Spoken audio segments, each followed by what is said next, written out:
Welcome to Lakshmi food. સ્વાગત છે તમારું મારી યુટ્યુબ ચેનલમાં. તો ચાલો, બરોડાનું ફેમસ એવું સેવ ઉછળ આજે આપણે બનાવવાના છે. તો એના માટે મેં અહીંયા 200 ગ્રામ વટાણા અને એક મીડિયમ સાઇઝનું બટાકું લઈ લીધેલું છે. વટાણા મેં અહીંયા લીલા લીધેલા છે. સૂકા વટાણા હોય તો પણ ચાલે અને ફ્રોઝન વટાણા હોય તો પણ ચાલે. અત્યારે સિઝનમાં ફ્રેશ વટાણા આવે છે લીલા, એટલા માટે હું એનો ઉપયોગ કરું છું. અને બટાકા એડ કરવાથી એનો રસો થોડોક જાડો બનશે અને ટેસ્ટ પણ સારો આવશે, એટલે હું બટાકા એડ કરું છું. જો તમારે યુઝ ના કરવો હોય તો તમે એને સ્કીપ પણ કરી શકો છો.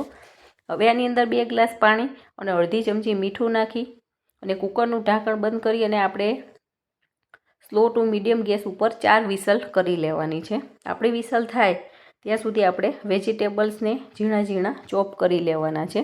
બધા જ વેજીટેબલ્સને હું અહીંયા ચોપ કરી લઉં છું. ડુંગળી અને ટામેટાં એડ કરવાના છે. લીલા ધાણા, આદુ, મરચાં, લસણની પેસ્ટ બનાવવાની છે.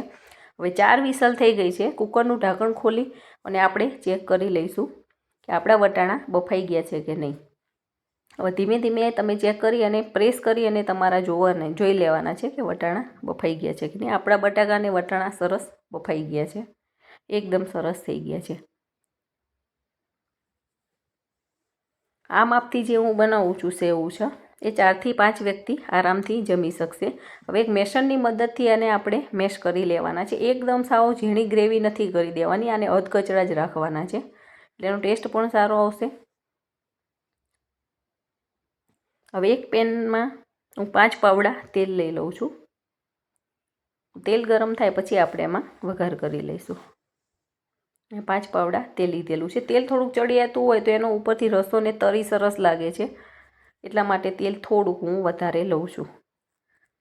હવે આપણે એમાં ગ્રેવી લઈ લીધેલી છે. 2 મીડિયમ સાઇઝની ડુંગળી, 2 ટમેટાં, લીંબુ, આદુ, મરચાં, લસણની પેસ્ટ અને લીલા ધાણા અને જનરલ મસાલા એડ કરવાના છે. હવે આપણું તેલ ગરમ થઈ ગયું છે. એની અંદર હું સૌથી પહેલાં આદુ, મરચાં અને લસણની પેસ્ટ લઈને સાતળી લઉં છું. આ બધી જ વસ્તુ તમે તમારા ટેસ્ટ પ્રમાણે વધારે કે ઓછી લઈ શકો છો. આ બરાબર સતરાઈ જાય પછી આપણે એની અંદર ડુંગળી એડ કરવાની છે. ડુંગળી પણ મેં ઝીણી ઝીણી એકદમ ચોપ કરીને લીધેલી છે, અને તમે હાથથી પણ ઝીણા ઝીણા કાપી શકો છો કે ચોપરની મદદથી ચોપ પણ કરી શકો છો. હવે એની અંદર અડધી ચમચી મીઠું અને ચપટી હળદર નાખીને આને પકવવાનું છે. હળદરને થી કલર સારો આવશે અને મીઠું નાખશું તો આ બધું સરસ પાકી જશે, એટલા માટે આ સમયે આપણે થોડુંક થોડુંક એડ કરીએ છીએ. અને આનું ઢાંકણ બંધ કરી અને 2 થી 3 મિનિટ માટે આપણે ડુંગળીને સાતળવાની છે. એનો થોડોક કલર બદલાય ત્યાં સુધી આપણે એને પાકવા દઈશું. તો જોઈ શકીએ છીએ આપણી ડુંગળી સરસ સતળાઈ ગઈ છે.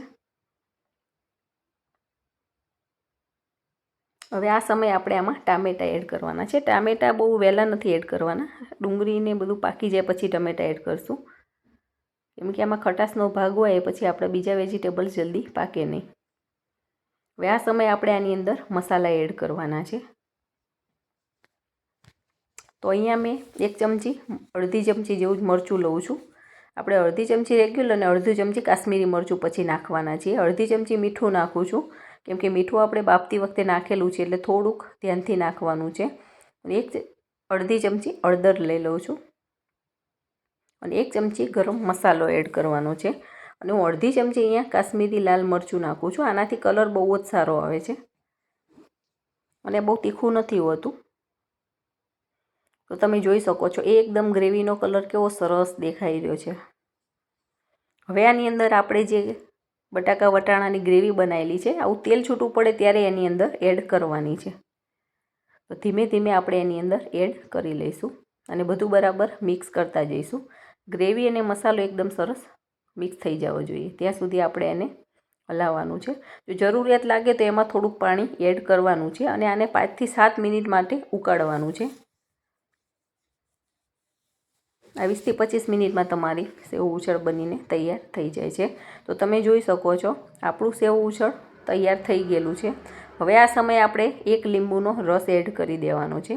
લીંબુનો રસ લાસ્ટમાં એડ કરવાનો, ને લીંબુનો રસ નાખ્યા પછી આપણે ગેસની ફ્લેમ બંધ કરી દેવાની છે અને ઉપરથી લીલા ધાણા નાખી અને આપણે આને ગાર્નિશ કરી લેવાનું છે. ત્યારબાદ આપણે એને એક બાઉલમાં લઈને સર્વ કરી દેવાનું છે. તો તૈયાર છે આપણું સેવ ઉછળ. તમે પણ આવી રીતે બનાવજો અને ટ્રાય કરજો અને કમેન્ટમાં મને કહેજો કે તમારું સેવ ઉછળ કેવું બને છે. તો સેવ ઉછળ એક બાઉલમાં લઈ એની ઉપર આપણે ડુંગળી, ટમેટાં અને જે સેવ આવે છે ચણાના લોટની સેવ અને લીલા ધાણા નાખીને એને સરસ મજાનું ગાર્નિશ કરી લેવાનું છે. તો બન્યું છે એકદમ સરસ અને એની સુગંધ પણ બહુ જ મસ્ત આવી રહેલી છે અને દેખાવ પણ એનો બહુ જ સારો આવેલો છે. તો મારી ચેનલને સબસ્ક્રાઈબ કરી દેજો અને બેલ આઇકોન પ્રેસ કરી દેજો. Thank you.